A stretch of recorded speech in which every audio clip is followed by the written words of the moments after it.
ఎండకు తట్టుకోలేక ఫ్రిడ్జ్లో నీళ్లు తాగి తలకాయ తీసుకెళ్ళి కూలర్ ముందు పెట్టుకొని నిద్రపోయాను. లేచేసరికి తలంతా పట్టేసి ముక్కు దెబ్బడేసేసింది.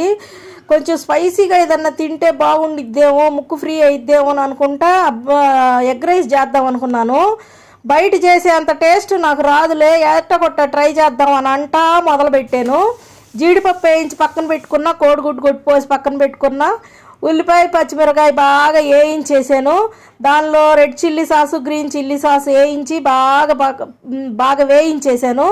తర్వాత రైస్ కూడా ఉడికేసింది. రోజు చేసే రైసే కదా అని చెప్పి ఈరోజు బాస్మతి రైస్తో ట్రై చేద్దామని చేశాను. బాస్మతి రైస్ టేస్ట్ కూడా వేరే లెవెల్, అసలు సూపర్గా వచ్చింది.